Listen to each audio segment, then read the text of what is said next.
It is the Raider run of a lifetime. Iolani beat Big Red, then beat the Biff champs. And the one thing that stands in their way from a 6th consecutive state championship is the lone undefeated team in the 808 state, Iolani Kamehameha, for the Division I state championship. The question is, how bad do you want it? 12 weeks ago, more than 50 teams around the state fought to play on the final day of the girls' basketball season. And so, the last 2 teams are left standing. We are set. The lines have been long, winding outside Student Council Gymnasium, hoping to get in. We are sold out here on this Saturday night. And from Student Council Gym, welcome to the 437th and final girls basketball game of the season. It's the 2025 Pacific Century Fund Girls Basketball Division I State Championship, and it's the Raiders of Iolani and the top-seeded Warriors of Kamehameha Kapalama. These 2 teams in arduous ascension to get to the final day of the tournament. Iolani at the buzzer beat Tohoku, then took care of Konawana, the Biff champions, after the Wildcats had a 5-point lead in the second half. Smooth sailing, though, here for the Warriors. Knocked off Moanalua, then defeated Campbell. But the few undefeated teams that remain, Kamehameha is one of them. Can they cap off a perfect ending to a perfect season? With Dean Shimamoto and Jimmy Bender, the Hall of Famer Tom Yoshida, I'm Felipe Ojastro. And so this is round number 4. Kamehameha won the previous 3 meetings. Wipe all that out at this point here. There's emotion, there's intensity, and there's a rivalry that is deeply rooted in championship success, and we see it on the floor here tonight. Yeah, Kamehameha is hungry. I know they got those 3 wins. They know this game is different. They know this game means more. I'm sure they want to play the same type of basketball that got them those 3 wins, but they know they're going to have to fight for it tonight. If you're going to knock off the 5-time champions, you know you're going to have to fight for it. And here comes a Iolani Raiders squad that has had the most difficult road of their championship runs, and potentially if they get a 6, they have to rely on a senior that left her heart and soul on the floor last night in the semifinal round in Mia Fry. Yeah, she's been so great through her entire career, really starting out as a freshman. She was the MVP, the most valuable player of the state tournament last year with that performance, and it's just gritty. She always puts a ton of effort, flying all over the floor. This year, she had to be more of a leader. She has to be more of an offensive threat, and when she is that aggressive offensive threat, this offense really starts humming. For the Warriors, this is their 3rd HHSAA final in the last 7 seasons, and the one thing that stood in their way has been the Iolani Raiders of finding that success. Speaking of success, sustaining over the course of a 4-year career is tough, but Mackenzie Alapai makes it look so effortless and easy. Yeah, the other 4-year veteran on the opposite side, so Mia Fry for Iolani, Mackenzie Alapai for Kamehameha, and she has been so tough her entire career as well. Came on as a spot shooter, knocking down 3s when she was a freshman. Just continued that scoring output. This year kind of took a backseat, at least scoring-wise, to be more of a leader herself, to distribute the ball, to get hers when she wanted to, but this team has been spectacular within her in that role. And both coaches have expressed this is a fitting finale for both of them. They meet so often during the ILH regular season. Why not one more time for the ultimate prize to try and get their fingerprints on the trophy? And for this heavyweight bout, Jimmy Bender has a ringside seat and the New City Nissan court report. Yeah, like we said at the pregame, all the way at the beginning, it's an all ILH final. There's no secrets here. Everybody knows each other, and here's the game plans tonight on the Iolani side. Dean Young saying, obviously, we have to stop Nihoa Dunn. I said, how do you do that?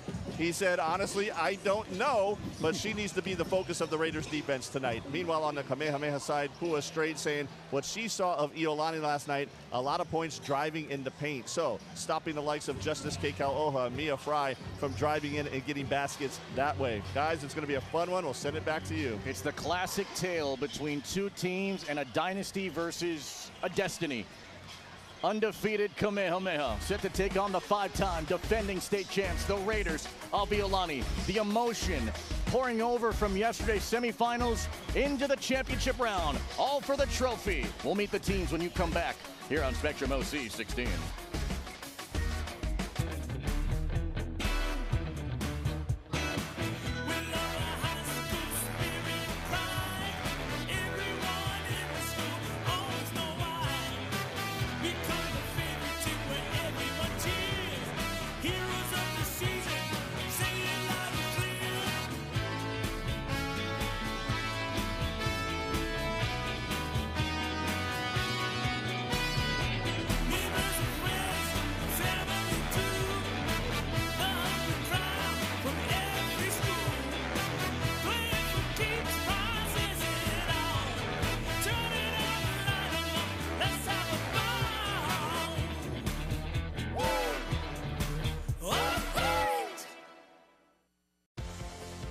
This Spectrum OC16 sports presentation is sponsored by Pizza Hut and Taco Bell.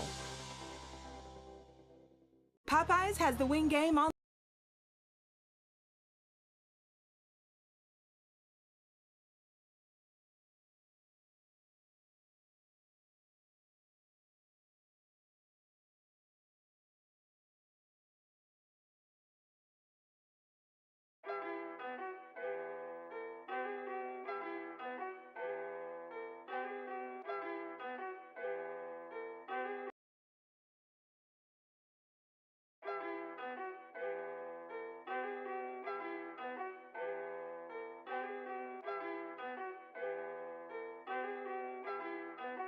It looks like you lost another one.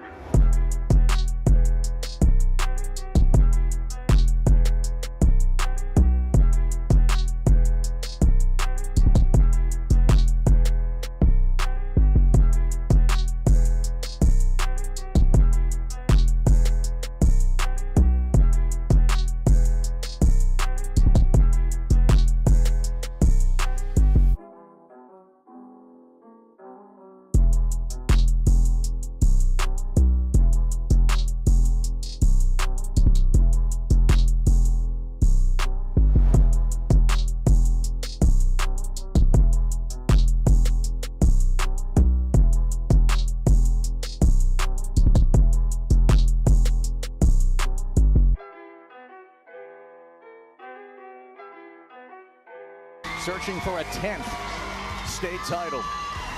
For Iolani, they played in the 4th most HHSAA tournament games. They've won 20 HHSAA games in a row.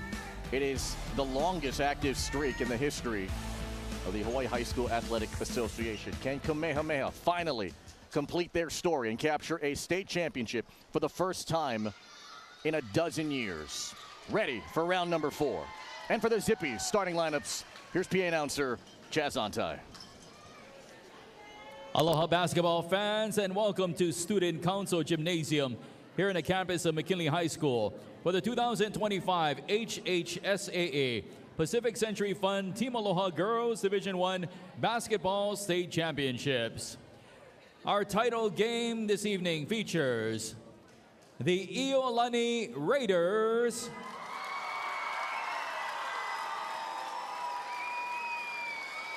and the Kamehameha Warriors.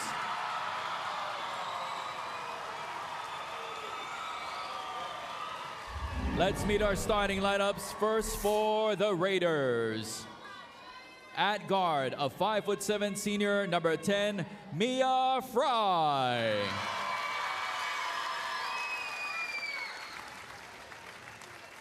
At guard, a 5'7" freshman, number 14, Rhea Soriano.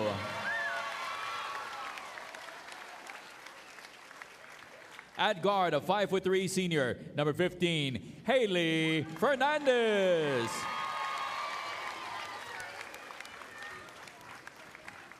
At guard, a 5'7" sophomore, number 23, Justice Kekaoha.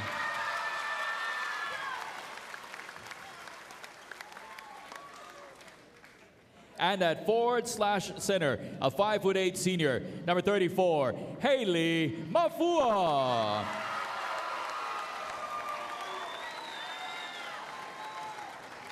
The head coach for the Iolani Raiders is Dean Young.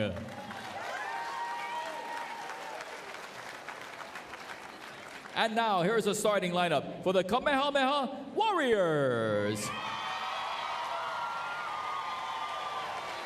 At guard, a 5'2" senior, number 1, Pomai Nakakura. At guard, a 5'7" junior, number 5, Riley Paranada.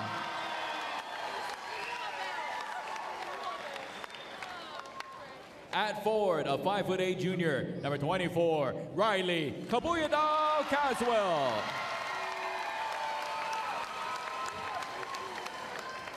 At forward, a 5'7" senior, number 25, Mackenzie Alapai.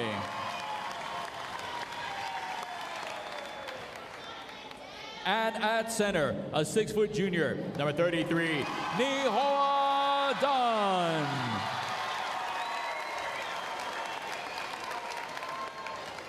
The head coach for the Kamehameha Warriors is Pua Strait.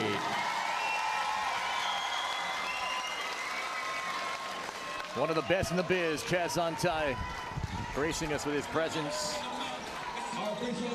You know, so often we talk about, right, venues and the electricity in the gym or the building. You can literally feel it here. And the distinctness between the red and the blue that are in the stands here at Student Council Gym. I just love it. It's in this small high school gymnasium for the high school championship. It's a little warm in here, but the vibe is great. The energy is great. You can just feel it ready to explode.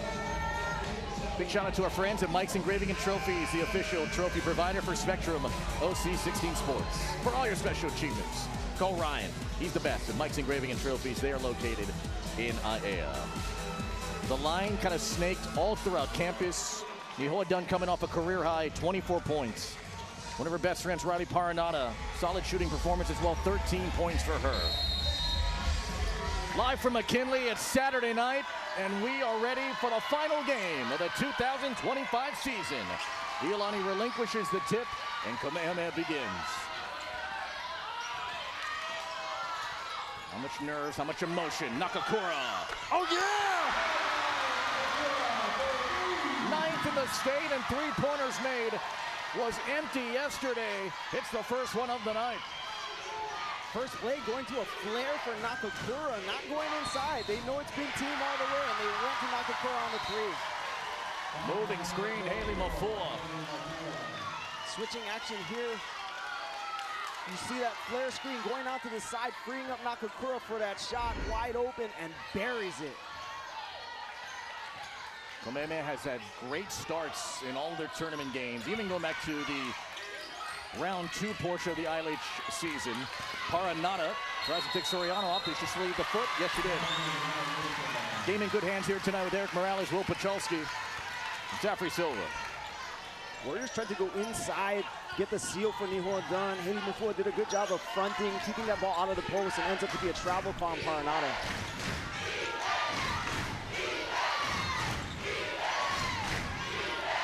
Mia Fry to Fernandez. Fernandez, the hero of the quarterfinal round, the buzzer beater against the Red Raiders. Soriano was empty above the arc yesterday. Her first shot is strong. The putback from Fry is short. Fry fights for it, keeps this trip alive. Fry, nothing there. Soriano working on Paranada, off of Alapai. Fernandez, everything covered by Dunn. Soriano for three. Oh, yeah. Take that, and boy, did she need that. The state's leader in three-pointers made has hit her 40th of the season. 0 for 4 last night from three-point range, and that's not how she does. She can get really hot really quickly. Dunn traveled. Yeah, and Soriano took 2 long shots early on the first quarter, and it seemed to bother her, looked like a little bit. And trying to affect the game the other ways is a big start for her. Absolutely, and they really made a point last night to lock her down defensively, take her 3-ball away, and tonight came out and missed the first one, offensive rebounds, and then knocks down that second one. Gonna go the other way. This one's on Keiko Oha, I believe. It is. A foul away from the ball. That's 2 fouls there on the offensive end, not getting that extra opportunity to get a shot up here for the Raiders. And we talked about possessions being so important in championship games, and they really do matter in a game that will likely come down to the end.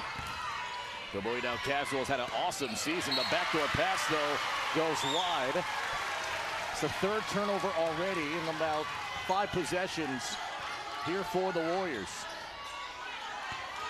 These two teams pretty seasoned, right? They were in this game last year, so they know what it's going to be like, but I think there's still a little bit of jitters coming out early. Justice kicked off on her first shot. Alapai, the senior, now pushing. It's 2-on-1. Alapai. To a blocking foul on Mia Fry. There may not be any easy buckets tonight for these two squads. Alapai attacking hard. Senior on senior. Alapai just took it to the body of Mia Fry. Not much she could do other than contest it. Got the block, but took the hit body, which got the foul call. 54% this season.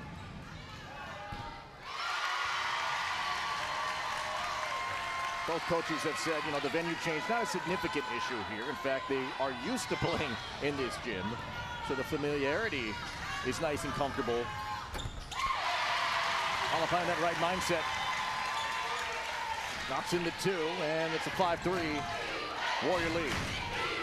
You know, we're talking about that venue. You almost feel like it's a better environment to shoot in for these shooters on Kamehameha and Iolani because the confines are smaller. It's not as deep as the Blaisdell. And the depth perception really does affect some teams. Soriano, she's got another. Coming off her first scoreless game of the season, and already she's hit 2 threes. Just a mistake by the Kamehameha defense, giving her too much space. Hand down, man down.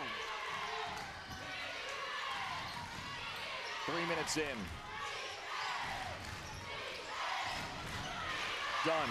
Double coming. Fry helping. Alapai here against Fernandez. Maybe Fernandez splits a double. Nakakura on her. Threw it high. Mafua with the left. Rimmed it out. Back and forth action on both ends. Just trying to attack, getting into the paint after you see those threes by Soriano. Raiders looking to push in transition. Mafua undone. Backdoor sealed off. Here's Paranata coming off 13 points and 3 steals in the semis against the Sabres. Dunn with 10 to shoot. Alapai says, I'll take it. Alapai got blocked by Keiko Oha. What a defensive stop there. And Fry has it batted by Alapai. Just as Keiko Oha had 2 blocks yesterday. Both of them on 1 play. That's her first one tonight. She does such a good job of just staying away from that. And here we see Rhea Soriano from deep. That's well off the 3-point line. But here the interior passing. Alapai taking advantage of Haley Fernandez there on the inside. Keiko Oha blocking foul. Go to the free throw line here for Keiko Oha. It'll be on Nakakura to pick up her first. Fun atmosphere. So far, Kamehameha on top by 1. Tough loss, Coach. Any words? They just played a much better game. Did you say munch? Sounds like someone's craving my new crispy boneless wings. Jack, what did you think of today's loss? Embarrassing. Try my new crispy boneless wings and so much more. Welcome to Doc in the Box. Now's the time for a great deal on a new Honda. It's time to drive smarter. With high-tech features,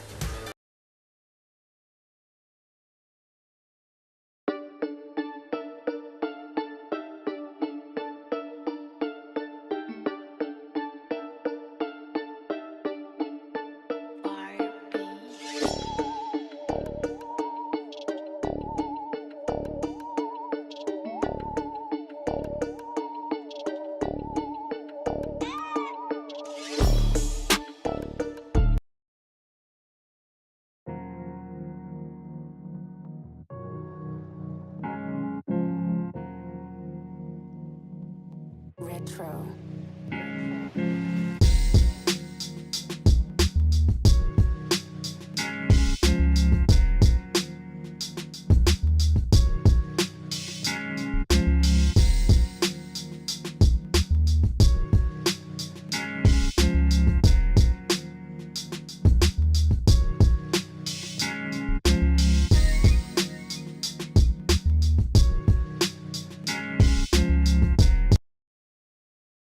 Most to you. Download it now. It's on the App Store or Google Play. Here's where we would have been. The Blaisdell. Again, the venue shifting after a little bit of a slick floor out there earlier in the game, and the consolation rounds moved elsewhere. Tina Sake into the game. Sake had a big putback in the 4th quarter to give Iolani the lead yesterday over Konawaina. That helped jumpstart this team. She enters the game for the first time.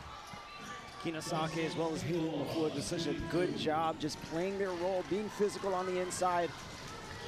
players like Justice Keikoa draw so much attention when they go to the lane. You know they're going to have opportunities at putbacks. And as you said last night, Kinasaki with a huge one. Keikoa's taking the most free throw attempts in the state, averaging 21 points per game in the tournament. He's shooting 88% at the line this season. Gets the friendly roll. She does a great job of drawing contact. I mean, she can get to the hole so quick off of that first step and hard to recover without fouling. Nakakura.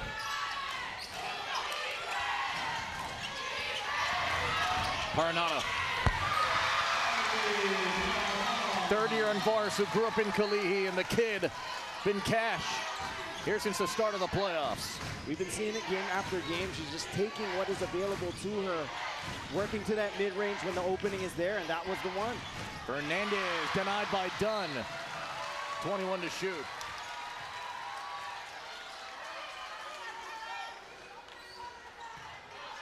Defensively, this team is more sound compared to the previous 2 years, according to Pua Strait. They have been relentless on the glass and showing some ultra toughness. Sake feeds Fry for a triple. Dunn able to get her rebound, her second one tonight.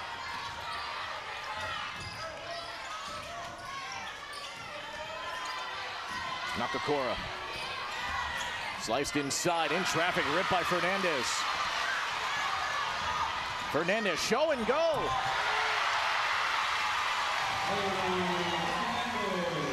What a beautiful job in transition by Haley Fernandez. She's so often the one that makes that pass. I was waiting for that two-handed bounce pass to go to Mia Fry, but faked that one and went back up. What a play. Dunn gets a touch in the paint. Dunn. And one.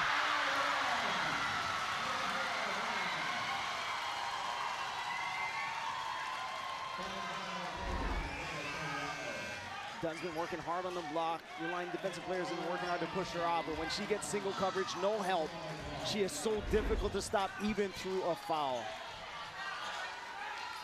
Dunn, 69% this season at the line. She was great from the floor yesterday. 10 of 19 from the field. Can't convert on the free throw. 1 point game, 2.5 remaining here in this first. Fernandez. No. Dunn gets rebound. Number 4. That's a team here for the Warriors. Clearly part of the game plan to push it out in transition and look for early offense. A couple of times now we've seen those pushes. Haley Fernandez getting into the paint, that time elected to take that three. Mata also in here for the Warriors. Here comes Dunn across the lane, see it off, fading, firing and scoring.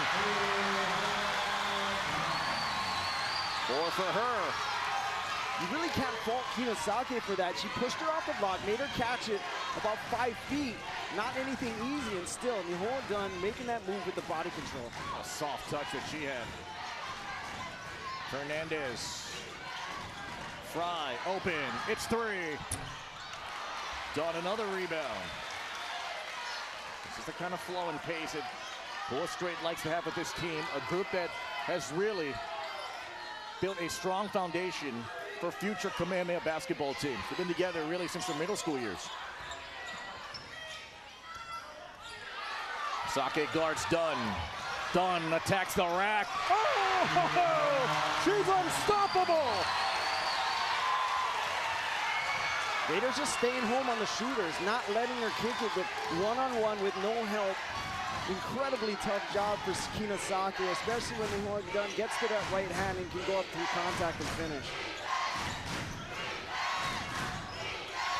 Fry missed her last couple of shots and threw this one away.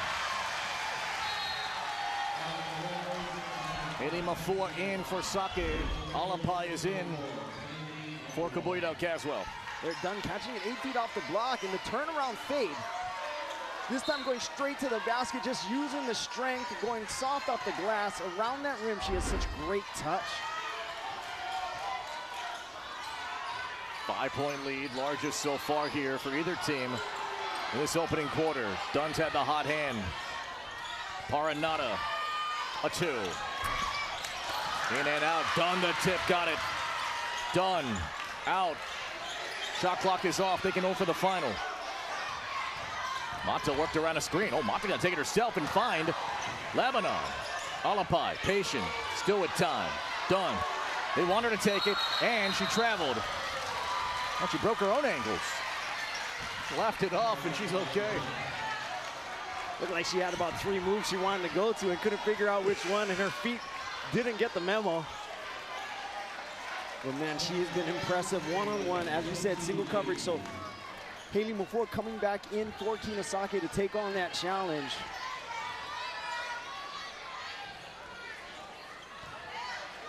In here now. All shooters on the floor in the final 10 seconds. Iolani's gone 3 for 10 here in this opening period. Kika Oha working on Paranada. Fry out of the corner. Got them all for 3. A big bucket for the Raiders to end the period.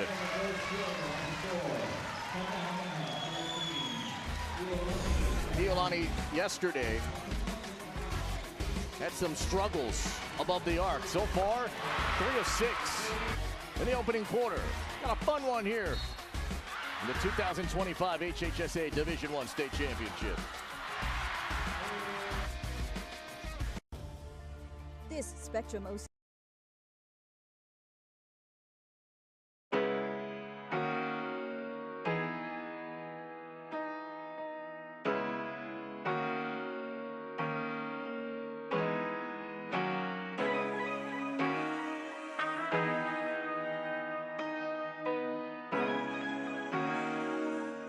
Retro.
Advance to Wednesday's championship where? Here in Student Council Gym. All the parents, all the family, all the signs, including Rich Miano in the house. All the stars out here. In a 15-13 score. Well,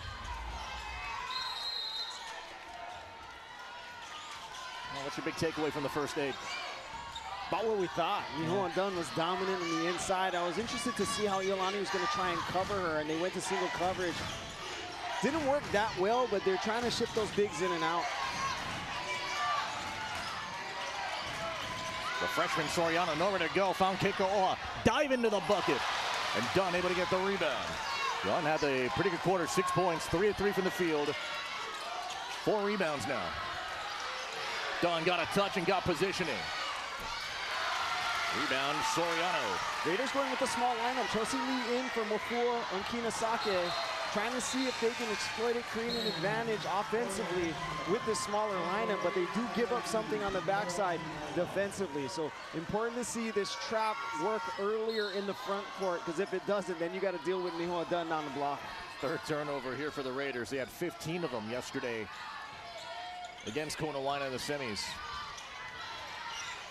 Warriors end up taking out Nihoa Dunn instead. Oh, look at Mia Fry. Give me that.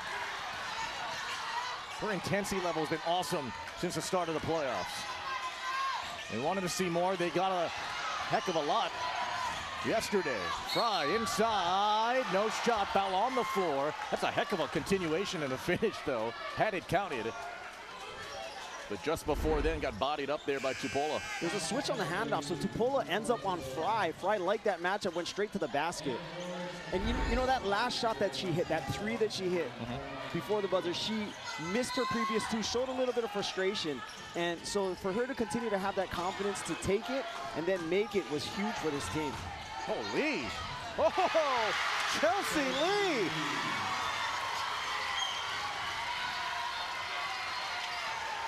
Chelsea Lee started off the season really strong, hit 2 huge threes against Carolina in the preseason to win an overtime victory, and kind of been quiet offensively. Alapai traveled. Chelsea Lee typically in for defensive hustle and toughness and scrappiness. In her bag. You know what it was, though? She hit those threes here at McKinley during that preseason tournament, so maybe she just likes this gym and likes this rim. 30-second timeout here, Kamehameha. Iolani, 9-5 in HHSAA championship games. And they are playing in their 91st HHSAA tournament game. They won 68 times. And for head coach Dean Young, he said, I don't know if he can take this anymore as far as just the emotion, right, and the stress. And he said this has been probably the toughest trek to a potential championship that he's ever had. He's had a great nucleus. They've had assistant coaches kind of playing as Nihoa Dunn in practice to try and simulate either physicality and positioning and size. And now it's the ultimate test here. And again, this is a team that lost 3 times to the Warriors during the regular season and the ILH tournament. Yeah, definitely the most adversity this team has faced. I mean, they've had so much talent over the years. This year, no big, really. Subs, I mean, injured players. I mean, a little bit of everything. Fernandez in and out. Kabuya Alcazar gets fouled by Chelsea Lee. It's the first of the period here for the Raiders. Also, Iolani had 2 players out with season-ending injuries, right? Dave Neves, a knee injury here, and then not to mention Mia Fry's like 5 injuries that she's had over the last 3 months. Callie Piper, one of the mainstays there for this Iolani inside game, decided not to play basketball this season. Tupola doubled. Nakakura. 5 for Nakakura. That was one of those persistence possessions, just nothing really pretty, just stayed with it, kept moving toward the basket, found the ball, and found the bucket. Iolani shooting 36% from the floor here so far in this half. Chelsea Lee, kick, Fernandez triple. Wide right, Lee saved it, right to Tupola for the Warriors. Warriors are face guarding Keiko'oha, so no easy swings to her. She's looking for those back doors, but have yet to touch it in this defense. Nakakura, 4th year in the varsity team. Here's Tupola. Lebanon dealt with a knee injury in the preseason. Was the usual starter. Has brought great energy off the bench here for the Warriors. Batted back by Keiko'oha. Fernandez on the other side. And now a touch here for Keiko'oha. Hesitated. Triple team. Tie up. Arrow. Warriors.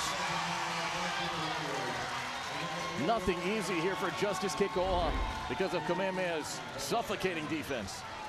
You see the tips and the touches, and ends up in the hand of Nakakura, who gets the finish. Justice Keiko'oha passing up on the 3 ball, deciding to attack the paint, and 3 bodies meet her, cause that tie up. Good bat away there for Lee. 2-on-1 Paranada. Nakakura from behind. Soriano slammed on the brakes for a reset.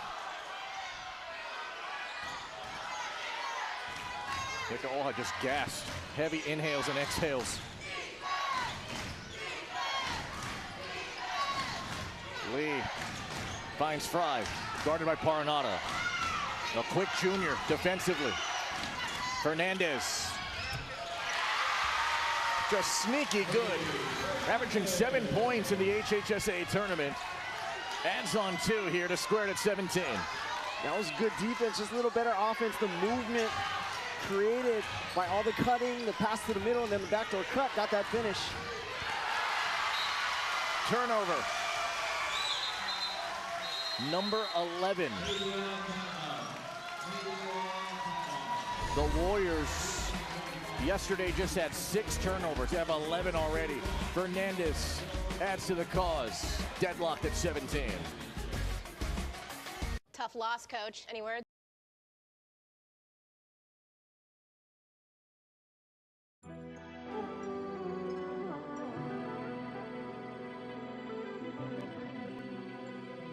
Retro.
Been a very busy night. Potentially, Iolani could have played Kamehameha on the boys soccer side. Kamehameha ended up short, so it's Iolani, Mililani in the boys soccer. Double dribble, good call, Eric Morales. Then the boys basketball programs are duking it out in the ILH tournament, which is unfortunate for both of those teams because it's a 7 o'clock game and they may miss out on this game. Yeah, that's right. I'm sure they have their phones. If you're here over at soccer or you're watching boys basketball, trying to keep track of what's going on. Dunn can hit that. Doesn't. Paranata looked like she went over the top to try and get it. And the foul is on Paranata. It's her first. So this experiment here for the Raiders going small with Chelsea Lee playing the post seems to be working. Created a couple of turnovers on the post entry and forcing Dunn out of the paint to go catch it. So they've gotten stopped from the last few possessions. It's just on the offensive end, they really haven't found anything just yet. Kaboydov Caswell, her role is to guard the opposing team's best player. That's what she's doing right now. On kicker Oha, screen coming, no switch. Fernandez in rhythm. Tipped by Dunn, then by Lee. Triple live here for the Raiders. Travel, turnover. The 7th here for Iolani. Great defense from Dunn. Chelsea Lee tracking down that long rebound.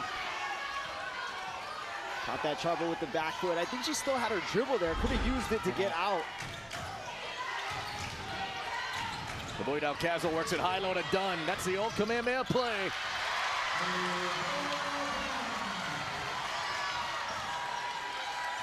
Old finish. Yeah, old school high-low. Chelsea Lee did all she could, but Nihoa Dunn just too strong and too physical. Wide throw. It's Lee. How about Paranata getting the rebound there on Fry? 2-point lead. 2:25 to go. And Kamehameha 8 for 12 shooting from the field. Dunn. Dunn. Flat on the shot. Foul on Fry. How in the world did Nihoa Dunn get this down the hole? just a beautiful pass, holding that seal. That hook reverse that she I mean, it was really the catch. Once she got that position, hard to stop her and move her out from there. Looking like a young Dean Shimamoto inside. I stayed away from the paint. Little English, right? Off the lob, Fry gets fouled by Dunn. It's her first. So this is one of these things, these coaching things that you do, that you pull out at some point knowing that you may have to beat this team later. They played this team 3 times already, and you said, hey, what happens if we go small? Let's not show it. Let's see what it looks like for a little while, and we'll pull it out in a game that you can no longer adjust to once you're in it. Kick to Oha. It's another tie-up, and the error will stay here. Pomainaka Kora got her hands in. Coach Strait talked about it before the game about being worried about the attack of the Raiders getting all the way to the paint, and Keiko Oha specifically. So you're seeing 2-3 bodies in the way in those lanes, so she may have to settle or start looking for those mid-range that she's so good at, or slide step, knock down a couple of threes just to stretch it out and open those lanes. Fernandez. Lee working on Dunn. Dunn fouls Lee with the body. Dunn picks up her second foul here with 1:53 to go in the second. So in going small, it forces Nihon Dunn to work out on the perimeter. She moves extremely well, but there got caught on the swipe down. That second foul. Yep. Chelsea Lee at the line. This is just Lee's 7th and 8th free throw attempts of the year. We're going to sit Dunn to try and avoid having her not pick up a third foul.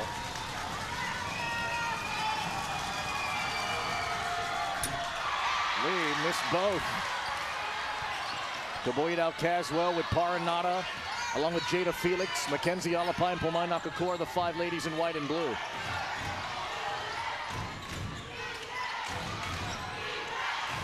Toboyedao Caswell turning on the offense, but short on the shot. Chelsea Lee gets the board. Just 2 points, 0 for 3 from the field. Soriano. Oh! She's lethal! On a heater. And Haley Fernandez, the consummate point guard, understanding who's hot and knowing when and where to find her. Poked out of bounds by Soriano. Soriano now, 42 threes. It's her 9th game this year where she's hit 3 threes. She is shot ready as soon as she walks in the gym.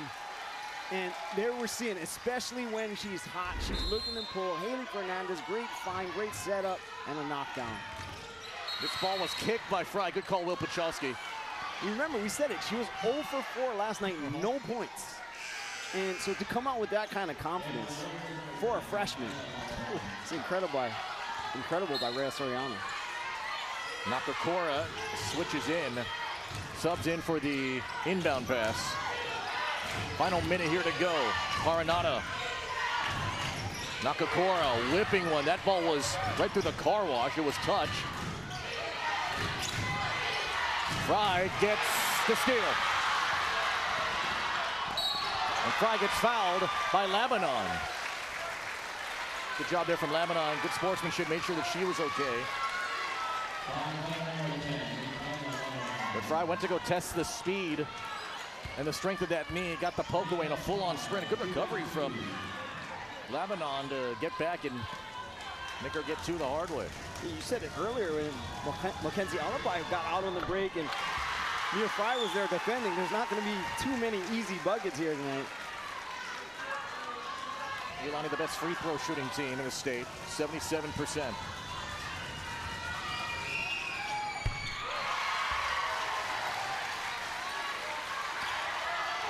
Iolani out to their largest lead. It's 3. Mafua guards Alapai. Alapai tries to take her. Lebanon, no, this ball goes in the hands of Fry. Fry trying to get it off. Oh, trying to throw it right through, but a timeout taken first by Iolani. This is the Mia Fry we've been seeing nearly every time in the state tournament, especially in those state finals, just flying around with the effort. Sees that loose ball, goes down and get it first to the floor. Passes it through her legs. Just crafty enough to find a way. We talk about possession ball, right? You want to try and keep every single opportunity and maximize on it, and so they use one of their timeouts. And we mentioned the story before with Mia Fry and the 5 injuries, roughly, that she suffered over the last 12 weeks, including one over at Iolani Gym. In fact, a couple of them at Iolani Gym, one during the Classic. They've been waiting for Fry to kind of show that fire from Fry, right? And yesterday, Dean Young said that she was very proud of what Mia produced, despite maybe not shooting the greatest, but still impacting the game. 94 feet, 14 points, 4 rebounds. Yeah, and you're seeing that fire tonight. And they noted there's one game, that playoff game with Marino, that Monday night, that really put them in that second position here in the ILH and put them in a better position to go on in state berth. And Mia Fry was aggressive the entire game. And you said, man, that was her best game of the year. And we're starting to see a little bit of that tonight. Iolani can hold for the final. The shot clock is off. Raiders have shot the ball fairly well, 37%. But they're 4 of 10 above the arc. More than half of their field goal attempts have been from distance. This is going to Rhea Soriano off of that down screen. And a moving screen there. Mafua just ran over Lea Mata.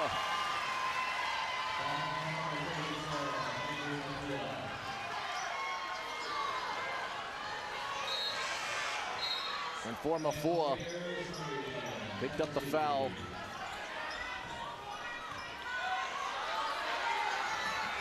And Mafua gonna come out, trying to sub her out, and finally gets out. They had 6 on the floor.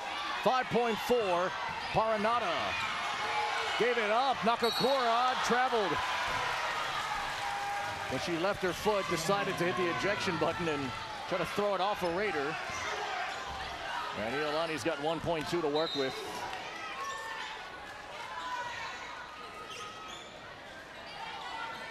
You know, Pula Straight telling me this morning, you know, we cannot waste possessions. And that was one of them there that, whether it goes in or not, wasn't the ideal one. Fernandez, how strong's your arm? Pretty strong. Ends up short.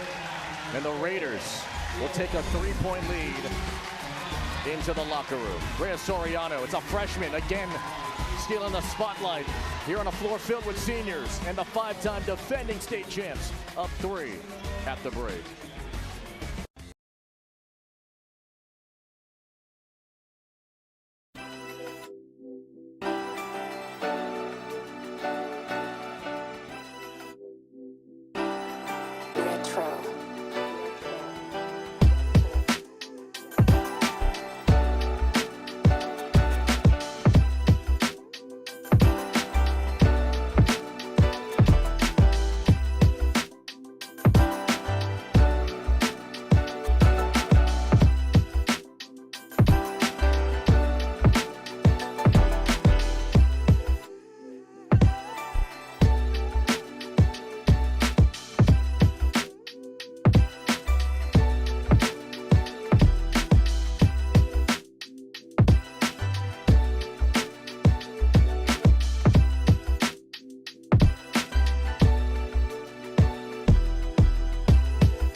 quarters away from a 6th consecutive state championship.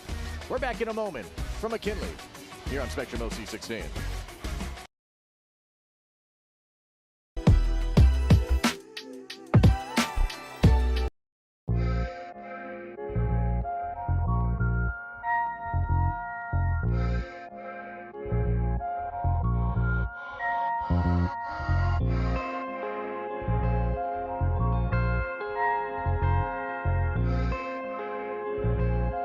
Retro.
Iolani, they have a 3-point lead. They have a 20-game state tournament win streak. Will it continue, or can Kamehameha mount a comeback here? You're watching the 2025 Pacific Century Fun Girls Basketball State Championship on Spectrum OC16.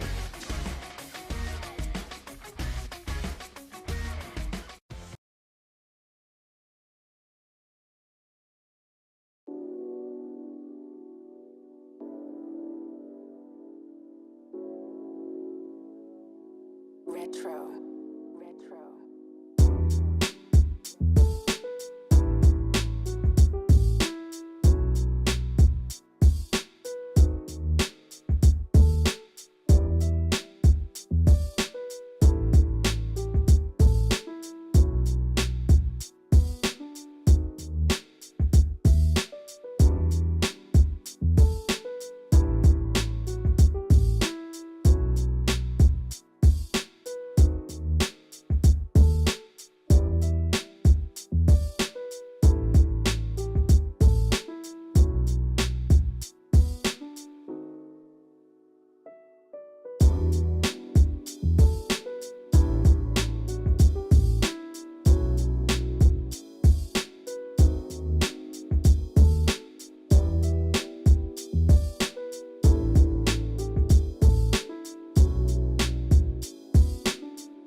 Going on here, 22 Iolani, 19 Kamehameha at the half of the Pacific Century Fund Team Aloha HHSAA Girls Basketball Championships for the D1. You're wondering what Team Aloha is?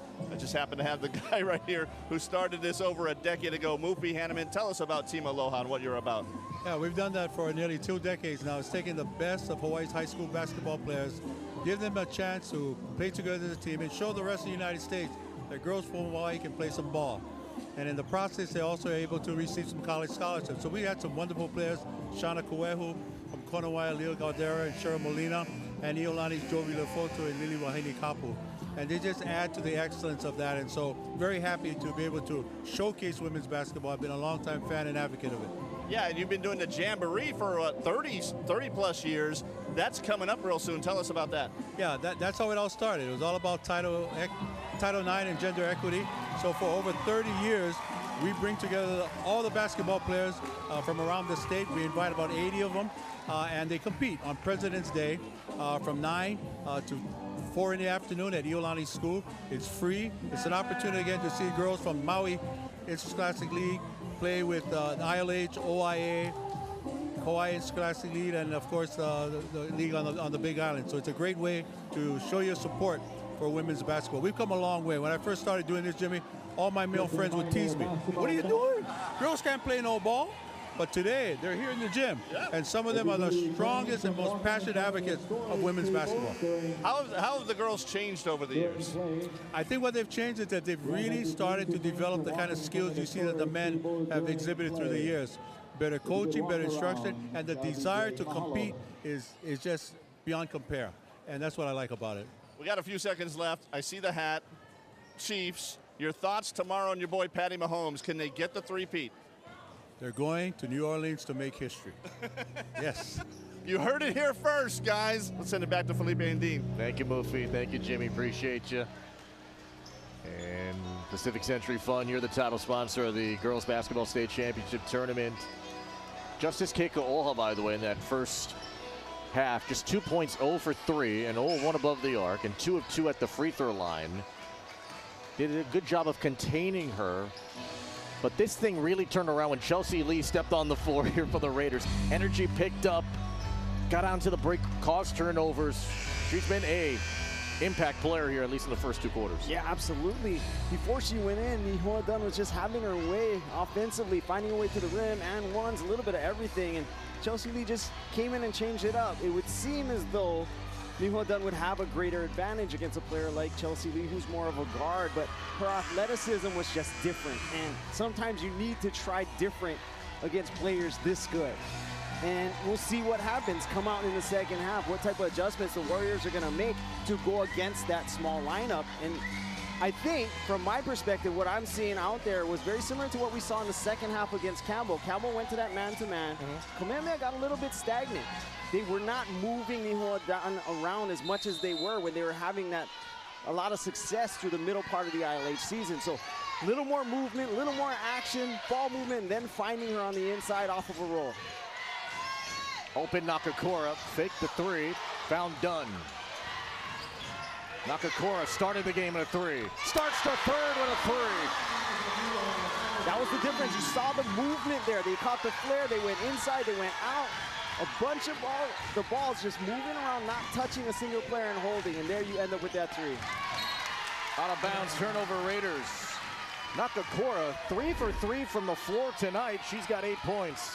It looked like Nakakura passed up a potential layup. I think the intent out of the half was to try and go.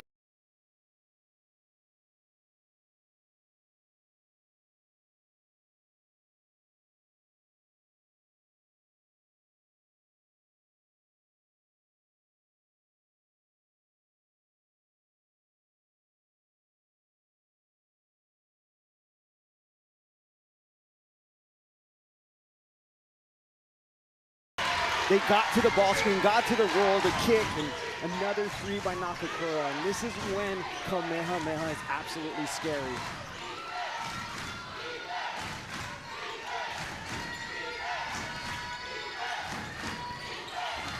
Fry to Mafua. Soft touch there from Mafua. Second year in the varsity team. Got a great motor for this team in the starting lineup. Pulls the Raiders within 1. Role players doing an exceptional job there. You got to keep this defense honest. If Dunn can stay in the paint and just block shots, it's a problem. Alapai. No good. Rebound kick to Oha. Who's running with her? Kabuito Caswell. Main assignment, just stop her. Picked up her dribble, now in trouble.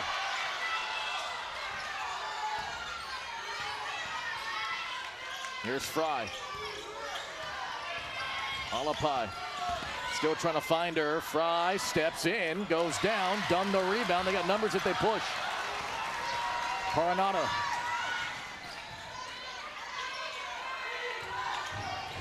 Already 6 quick points here. Fry nearly got a takeaway. Paranada just 1 for 2 from the floor. That'll change. It's the jumper. Mihoa Dunn not getting any buckets, but she's affecting the game.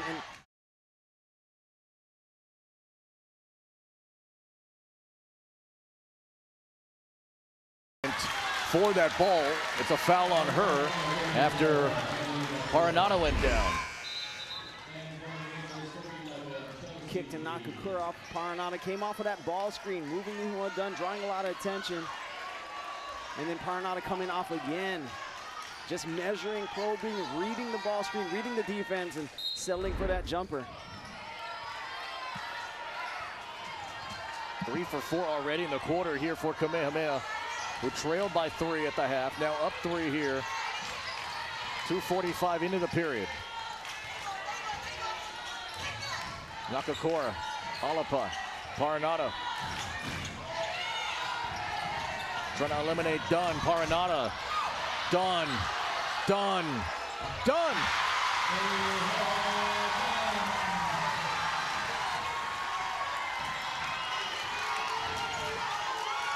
Back to a 5-point game. Fernandez, tough. Dunn the rebound. That's 3 possessions and 3 kind of wild shots trying to get contact here from the Raiders. You said exactly right. You're looking at the differences that are happening on both ends of the floor. Kamehameha moving the ball, action off the ball, ball screens, handoffs. Raiders' last 3 possessions have been ugly because it's been one-on-one action trying to get to the rim. The push by Kikaoha on Dunn, and Kikaoha picks up the personal. Mihoa Dunn, who started playing in the 7th grade just to kind of play, and then everything kind of changed during her middle school years where she invested more and built a strong bond with Riley Paranada and the rest of this group. Dunn traveled. Yes. Went down. Chelsea Lee, nice job defensively, doing what they call pulling the chair. So initiating the contact and just pulling away, and Dunn couldn't regain her balance. Used to that contact from a big being leaned on. Dunn with 10 points, 8 rebounds. Nakakura has 11. The cheering, the noise has not stopped for both teams here, trying to will their programs on. Chelsea Lee. Soriano, 3 for 3 above the arc. The freshman on the junior Paranada. The lefty flip, no good. And Nakakura pulls down the rebound. Again, in consecutive possessions, another tough one-on-one shot. Contested jumper, difficult. Dunn, 18 feet away. Off her foot, out of bounds. Turnover 17 here for the Warriors.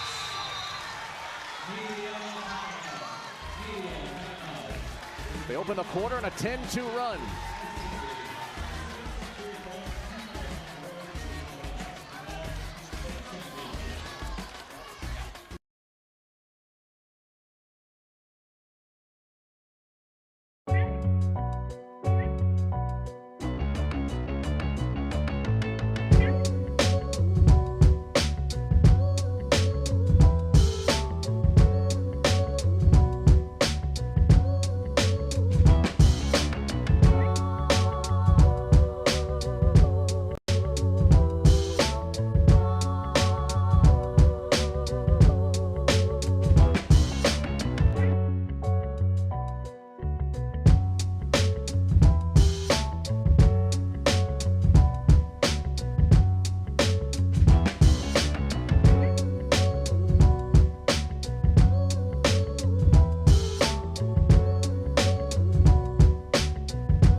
love it.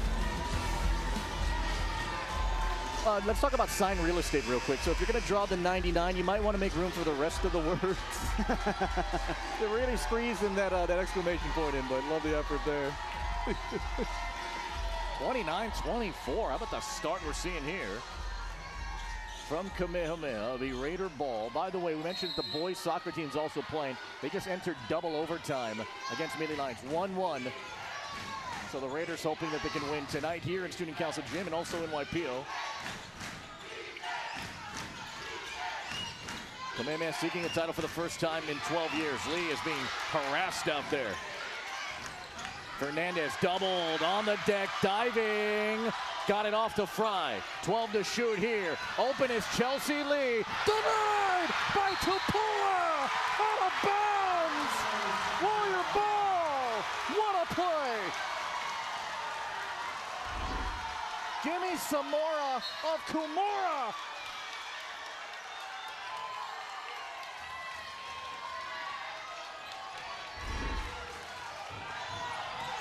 Effort defensively. It takes multiple efforts to go out and win a championship. So that scramble for the ball lost, caught behind, and just recovered so hard. Gaboyed out Caswell. Traveled. Oh, officials done a great job. They're very consistent with the travel calls and the pivot slides and the extra steps. And Kamehameha has already tripled their turnover total already tonight than what it was yesterday. 18 tonight, 6 yesterday. Warriors done an extraordinary job on Keikoa, really limiting her production. Not even getting much of touches, and she's trying to find it, set screens for her teammates, get into the post. Finally a touch for her. Gets up and scores it. Count it and one. She works so hard to get to the ball, draws the foul on Paranada and a chance for three. There's a reason why they're face guarding her and why they're converging on her. Multiple bodies getting in there, just splits it. Left-handed scoop through the contact. Bucket for Keikoa. We'll see if this gets her going because this offense needs it for the Raiders. Offers already from Hawaii and Long Beach State. Have she lived up to the expectations that many have set for her when this are intermediate years? Oh, absolutely. And she still has 2 more years to go. I mean, just a sophomore playing like a senior, so composed. And even in these tough moments, how do you deal with this? Is part of her growth. This is part of her journey. She was a team manager for a couple of those championships, and now she is trying to win a second one. Paranada, body control, no. Lee boxed out, done out of the play. Fernandez pushing. A chance to tie or take for the red team. Taken away by Paranada. Who's running with Riley? Mikaela Labanon. Done. Rimmed it out. Labanon keeps the trip alive.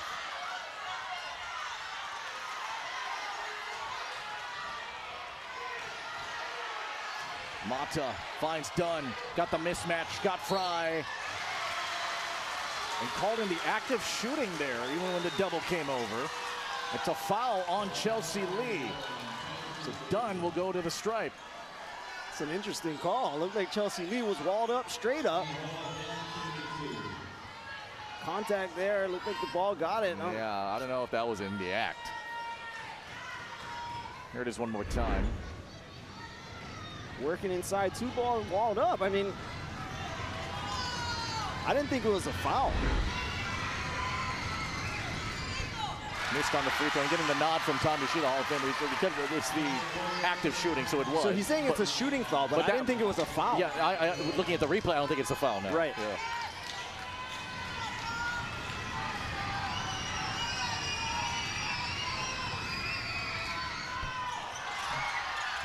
Oh, 3 times off the rim, couldn't get it. Minute 35 to go here in this Division I championship. 3rd quarter.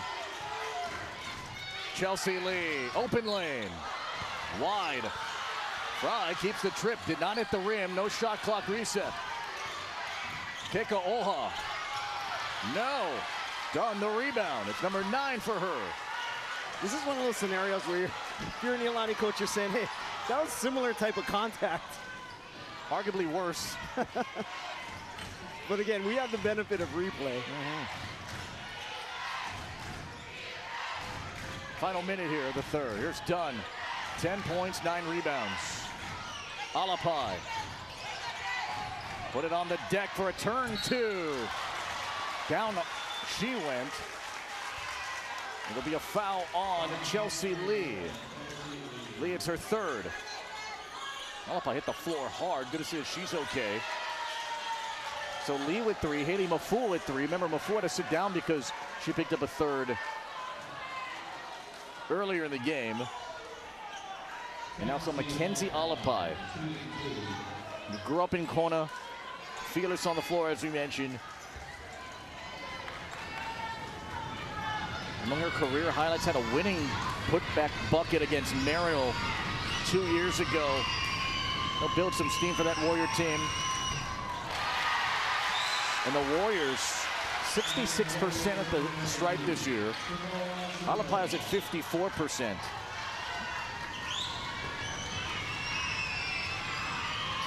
Those 2 points last night came at the line.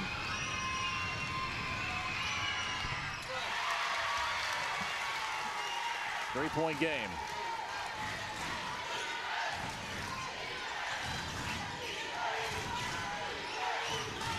Lee stays on the floor with 3 fouls. Lee, kick out, Fernandez. Comes across, did she travel? She did, that little skip in the paint. That foot shuffle. These are the most travels I think I've ever seen in a championship game, but consistently called. You know, credit the defense. I mean, they're there and then they're not. They're jumping in passing lanes, so that extra hesitation causes those foot shuffles and leads to a lot of these travel calls.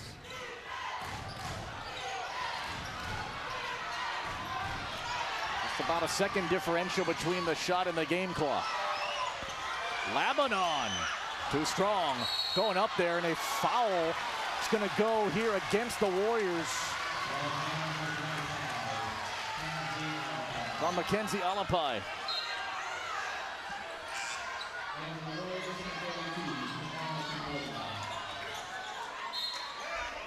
Shot clock is off.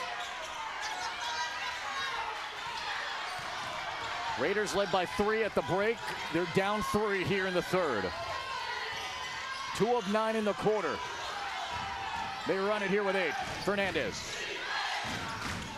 4 to shoot, gotta go. Soriano saw the clock. Soriano gotta put it up. Gets to the corner. It was after the buzzer for Fernandez, and we played 3. Outscore them 11-5 in the period. Off we go to the fourth. And you're watching the Pacific Century Fund Division I Girls Basketball State Championship on Spectrum OC16.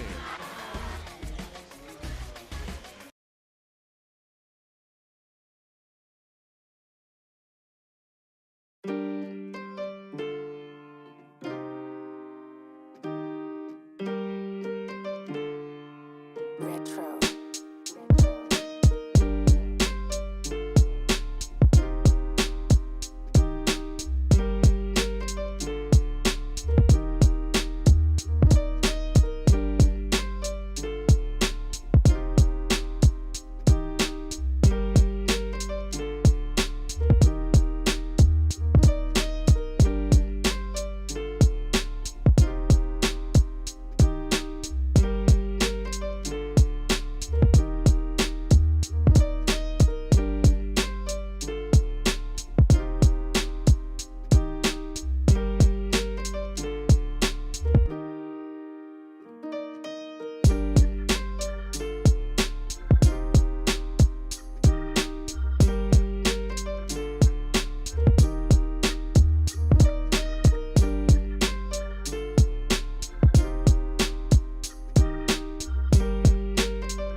Iolani keep the streak going?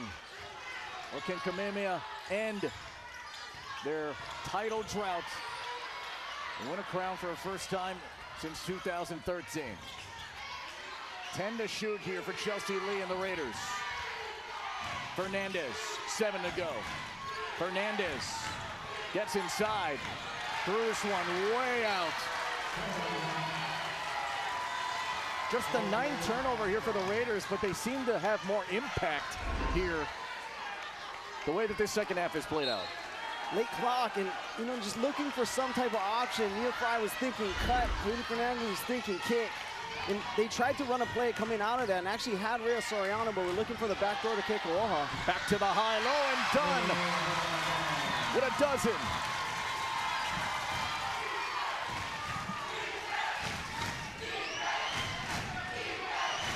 You're watching this game, if you didn't know what the score was, you'd think Kamehameha have a much bigger margin.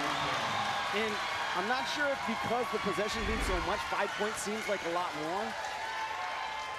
But it's still just 5 points if you're a Raider fan, right? But the Warriors just seem like they're in so much more control of this game with the turnovers on the offensive end for the Raiders, but they're kind of just sticking around. Yeah. And Nakakura has helped fuel this team with their 2 threes to start the third quarter. Since then, they've built momentum. Paranata rimmed it out. Keko'oha the rebound. Keko'oha got to go. 5 points, just 1 of 5 from the field. They've eliminated her. Comes back to it.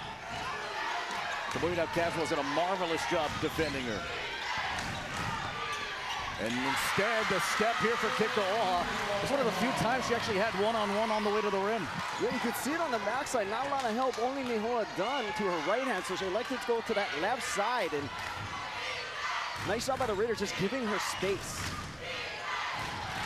Mia Fry to take away. Mia Fry.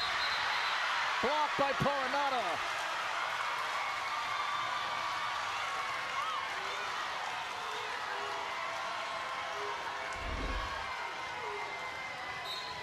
Mia Fry trying to draw that contact. Nice job by Paranata, keeping that body away, getting the hand on the ball.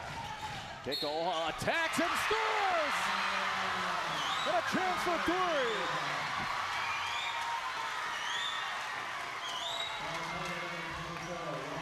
She's always gone to that side here tonight, and she puts it down. Drew the contact, got the body to the chest, and put it up with that left-handed scoop. And we said 5 points doesn't seem like a lot for some reason, and here we go, a tie game. 32-32.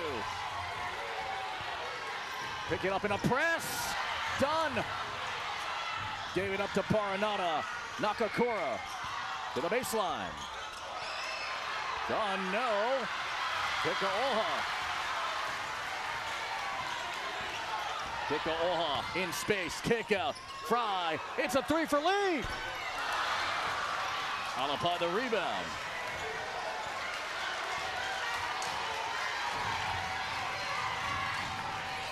Just some heart-stopping stuff. Every possession precious here. Alapai. Kamehameha 5 for 12 here in the second half. 50% for the game. Done. Gonna be a foul there. It was on Fry. Yes, it was. So Fry picks up her third. It's the first of the period here for the Raiders.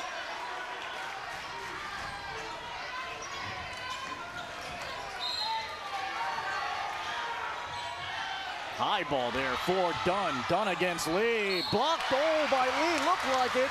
If it's on Lee, it's her 4th foul and Dunn to the line. It's on Lee.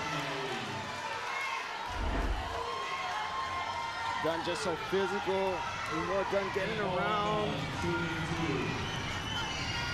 I don't see body. I just see hand on ball. Ooh. That's big. It's a 4th foul, so she has to come out. Tina Sake comes in. Dunn missed the first free throw. Dunn here tonight 0 for 4 at the line.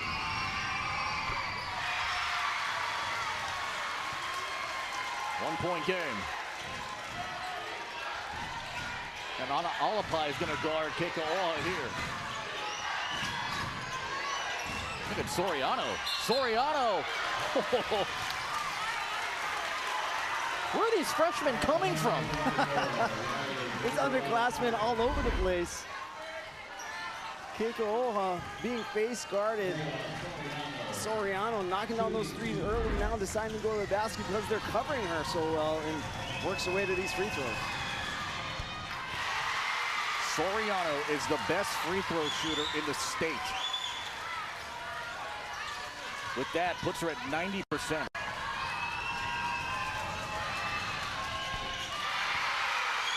Money. 11 for Soriano. It's her 12th double-figure game.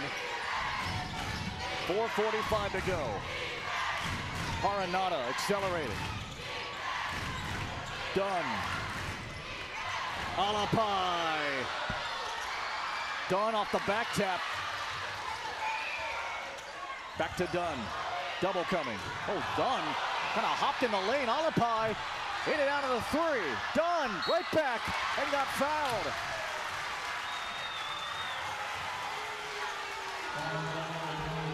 It's on Keiko Oha. It's her third.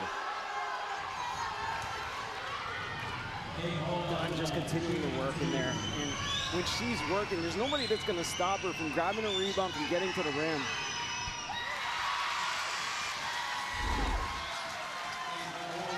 Yeah, the foul, yeah, sure, but the travel looked like, well, the potential travel. Yeah, as you said, how they've been calling it for most of this game, right? The consistency with those calls that hopped a little extra step. Her first perfect trip at the line tonight. And the Warriors back out in front.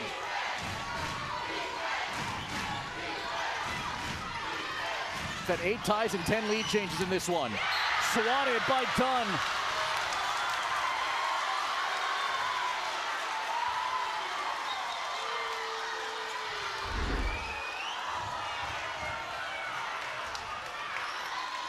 Ooh. A lot of contact with the body. Clearly got the ball, cleanly with the ball, but a lot of contact with the body. And as we said, you know, before, there's been contact, foul calls, and contact, no foul calls. And it's kind of dependent who's underneath the basket, right? Sometimes it's just different referees see things differently. Sure. Sake, Soriano, Keiko Oha, Fernandez, and Fry here for the Raiders. Iolani led by as many as 3. Fry coming across. Fernandez. Slammed on the brakes. Fry drew 3 defenders on her. 4 to shoot here. They gotta put it up. Fernandez beat the clock. This one goes off of Sake.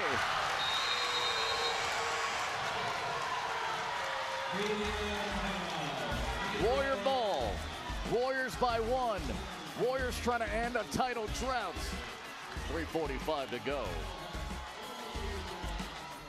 Popeye.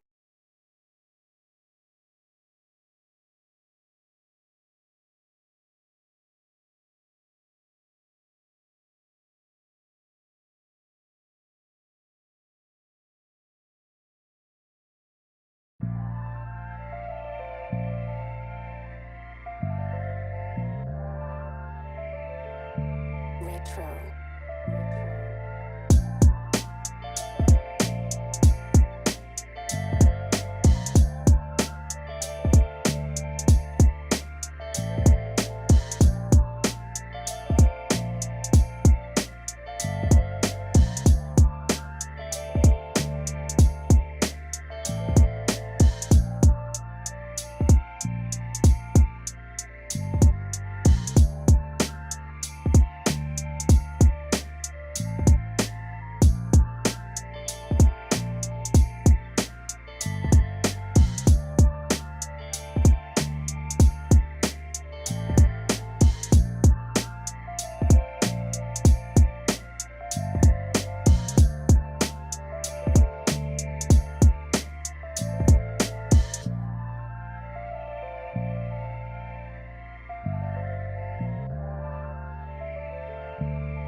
the season on Spectrum Sports as they take on Marshall. Goes down Friday on Spectrum Sports.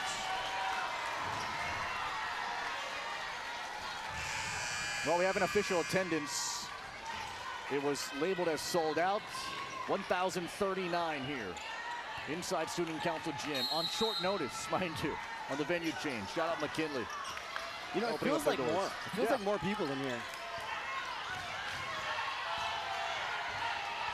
And it is humid here in this gym, too. Warriors by 1, the number 1 seed, undefeated. Trying to knock off Iolani for the 4th time this season.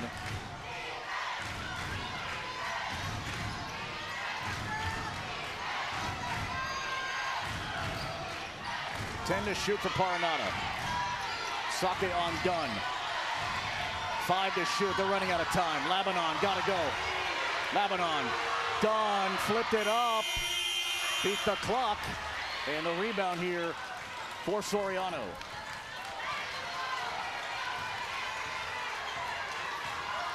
Here's Kikoa turning on the fork. She has 10 points for the game. Mia Fry's got 5 points, but she's 1 of 6 from the floor. Fernandez has 4 turnovers here tonight. Gotta play a little cleaner here. Soriano, why not? Hit the heel, long rebound is to Fry. And a foul. Nakakura's fighting for it, it's on her, it's her 2nd. And that is the 3rd team foul here in the period, so each team has 1 to give. Here in the final 2:38. You haven't seen Soriano take a 3 for quite a while, and that was just in line with us. It looked like it was going down. That's her first miss from 3 as well. Kikoa.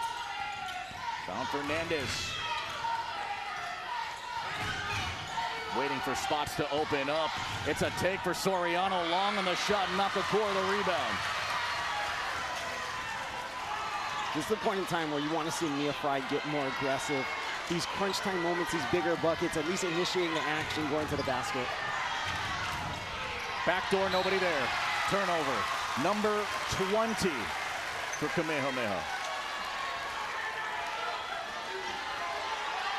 He's really at this point, you throw the stats out the door. You know, I don't care if she's 1 for 6 or whatever it is. I mean, she's been here before, and she's that type of player. Timeout, Iolani.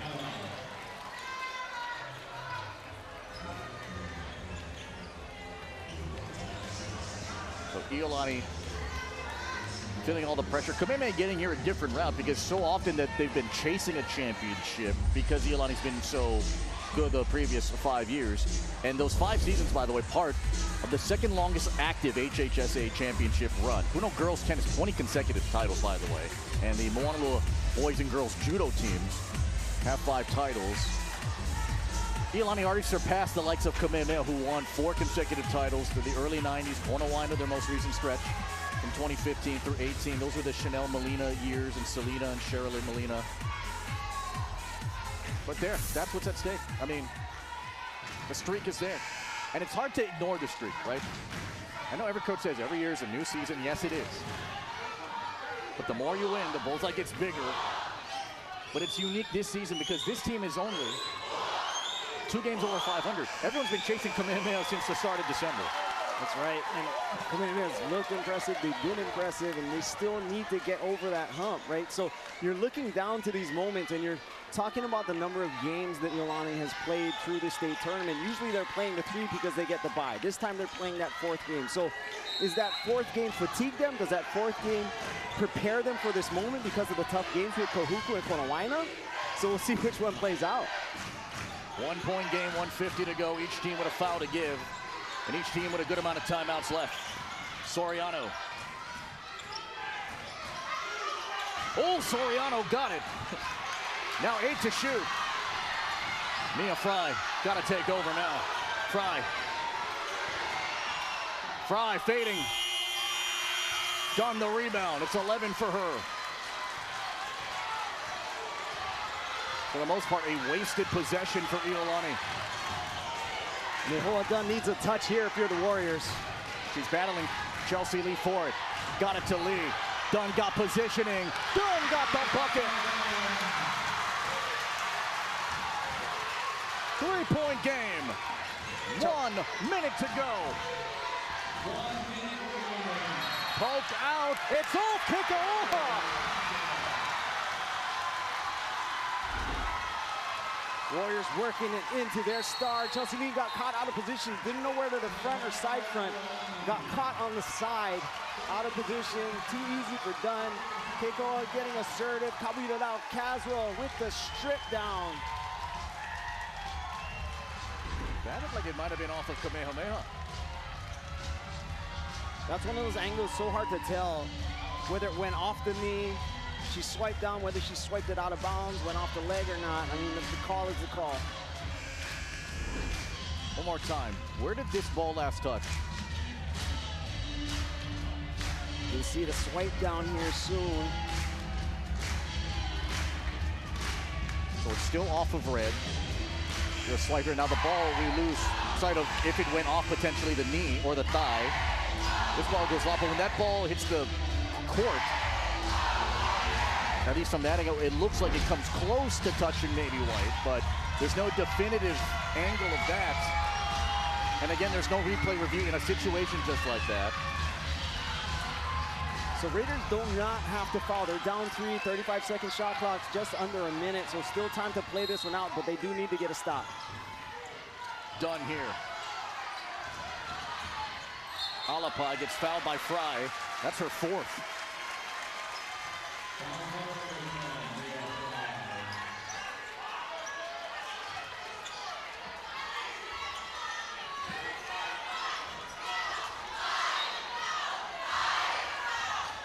Now Caswell got to get it in. He wanted 5 seconds, didn't get it. That was right on the cusp. This is the biggest possession, arguably, of the Warriors' season, right here. Raiders cannot foul here. It will reset the shot clock. Dunn working on Lee. Double came. Dunn. No. Alapai. Rebound. Loose. Out. And it stays with the Warriors.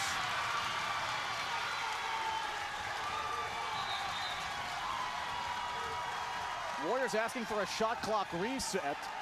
I'm not sure if the ball changed possessions either when that went out.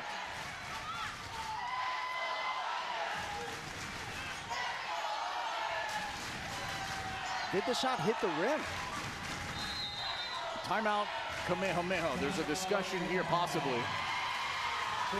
Right now, the clock is at 16, so you see her and pull straight, asking for a shot clock reset. Not gonna get it. Meg get it now here.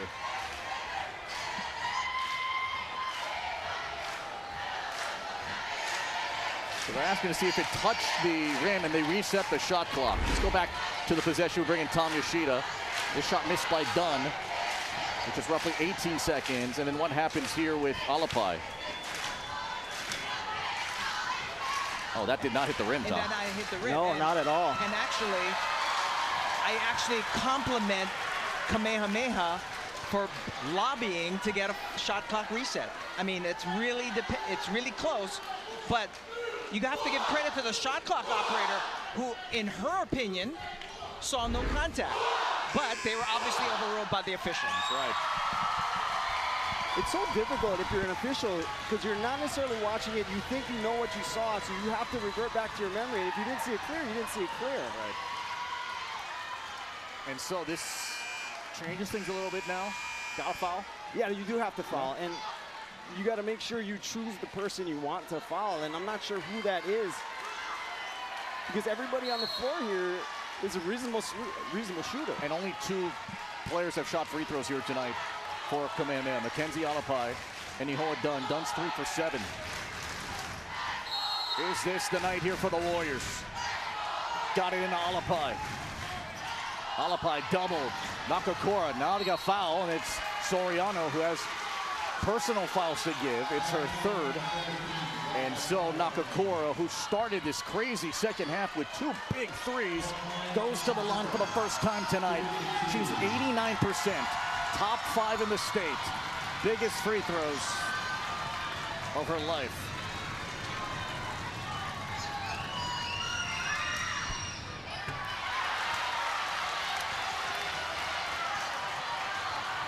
Make or miss, what do you do here if you're Iolani? You're attacking in transition. You're trying to get the ball out. You definitely need a bucket, something going to the basket. But you got to know they're going to converge, and whoever kicks it out too, they got to be ready to shoot that. Two-possession game. This is a must-score possession here for the Raiders with 28 seconds left, trying to keep the streak alive. Any bucket will help, and this is poked away by Kabuyadao Caswell. Raiders 2 timeouts left, and the Warriors have 1 foul to give. Not a bad idea to get to the running kick. Oh, who hasn't found a lot of room. Lob there for Fry. Fry, kick, rotate. Fernandez for 3. It's short. Alapai the rebound, and a foul at 13.5.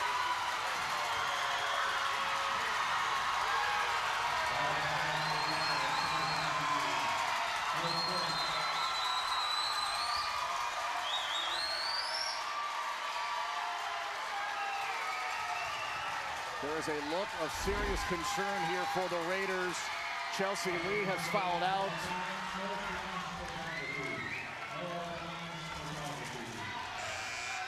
I wonder if Dunn got a hand on that, the closeout. I mean, it was pretty far short on the shot, so I'm thinking she might have got a fingernail.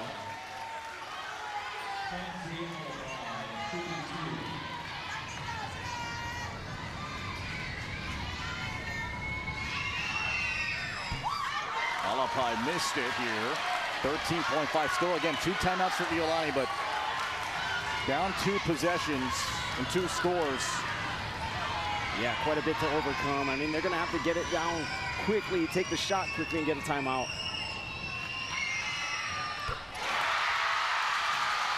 Five-point game.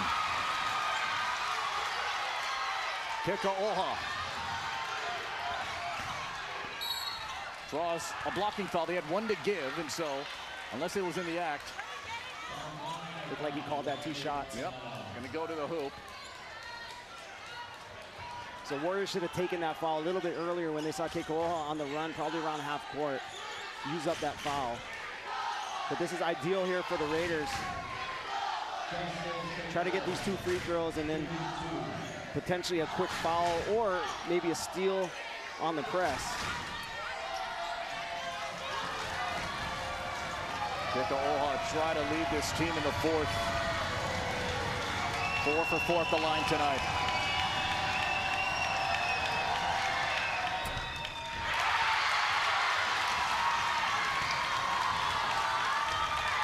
Can't imagine being this young on this stage in front of this crowd. You can kind of see the emotions. You look into her eyes. Missed them both. Dunn has the rebound. Dunn's fouled by Mafua. And the Warriors can almost taste it.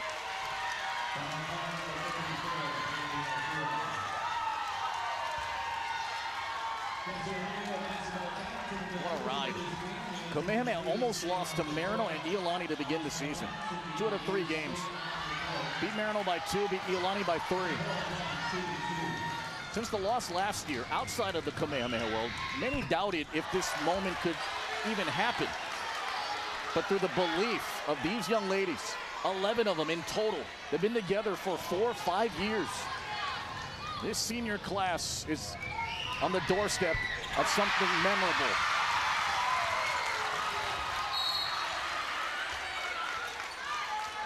And this is despite Kamehameha committing 20 turnovers. In here to Fernandez, down to the final 5 seconds. Fernandez will take it, miss it. They've waited 12 long years, but it's finally happened! Imua Kamehameha, the Warriors, state champions at long last.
emotion seeping through the pores of some of the best basketball talents that this state can produce. And through it all, Kamehameha has the perfect ending to a perfect season. Kamehameha on top. They are the 2025 Division I state champions. A Taco Bell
championship streaks that this state has never seen comes to an end, while another potentially begins.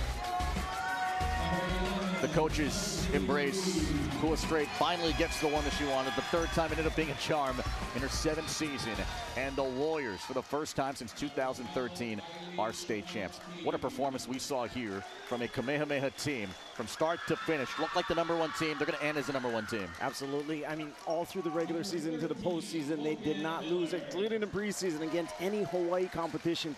So to go undefeated against incredible competition through the ILH, through the state, beating all the best teams, I mean, what an incredible season, and they just did it almost in dominant fashion. I know this one got close, but they've been great. Warriors trailed by 3 at the break, and then a 5-2 senior flipped the script, turned it around for Kamehameha. She's the Hawaii Honduras Impact player with Jimmy. Yep, perimeter shooter Pomai Nakakura with me here. And Felipe just mentioned it. You're down at the half by 3 points. I don't know if anybody expected that. What did Coach Pua talk to you guys about at half? Well, first of all, I want to thank God because without him, none of us would be here. He blessed all of us with the passion to play this game. But during the half, we just talked about staying calm and composed. We had a lot of turnovers in the first half, but that didn't put any sense of doubt in our minds. We just said that we have to limit the turnovers. Our shooting percentage was high. We just had to knock down shots. Yeah, I don't think being down by 3.5 really fazed us at all. Well, speaking of knocking down shots, you come out and you hit 2 3-pointers right out of the gate. Walk me through those. I don't know. My teammates just got me the ball and then I just shot it. These last couple of games, I haven't really been hitting as well as I have earlier in the season, but my teammates still trust me to shoot the ball. So these guys are the best, yeah. You know, we didn't get to play in the big arena and have that vibe. Well, what was the vibe like for you in here with this crowd tonight? Oh man, not gonna lie, I think this is 10 times better maybe. In the arena, everyone's so far back, but right here, they're right on you. So it really challenged us to lock in, focus on each other, focus on what was happening on the court, and yeah. Any shout outs you want to give? Oh, I want to give a huge shout out to my team. They're the best. Every single one of them deserves one of these throughout the whole season. we pushed each other like tremendously. I'm about to lose my voice. Sorry, there's like a lot of voice cracks. But and I want to shout out our parents and our friends. Our parents have been there every step of the way, every high and every low. So yeah. She shouted you guys out. What did you? Oh wait, what? One more. And my coaches, the coaches, they push us every single day, make us run a lot until our legs fall off. So, but we still have them, thankfully. What do you ladies want to say to her? Imua, guys, for the chance!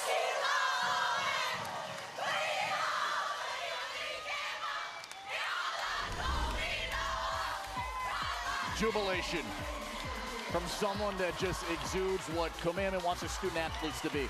Humble, hardworking, stepping up in the biggest moments, natural leader, and on the biggest stage, she delivered. You're absolutely right. There's people here that we know on the floor that are going to have a huge impact. Mihoa Dunn being one of them, but Pomai Nakakura made the difference. And her shots later, just incredible. I mean, the biggest shots in the biggest moments, so huge for this senior.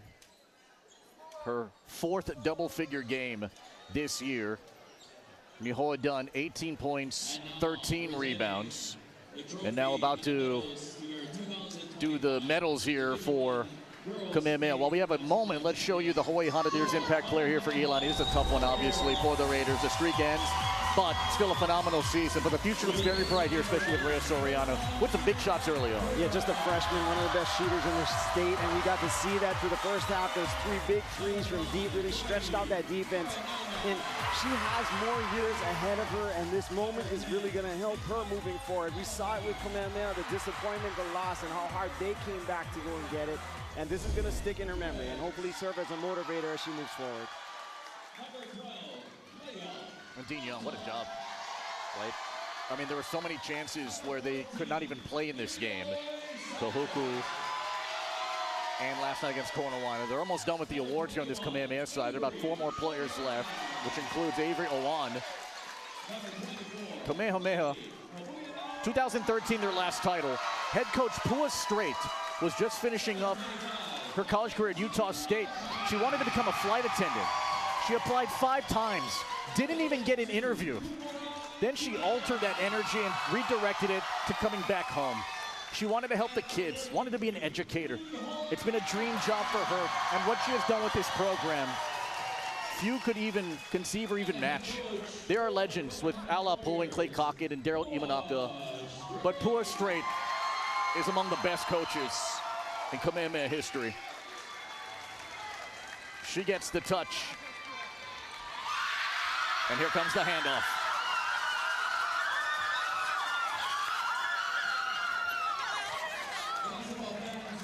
It'll be hugged, kissed, touched. See? And it'll be on a lot of social media posts, I'm sure.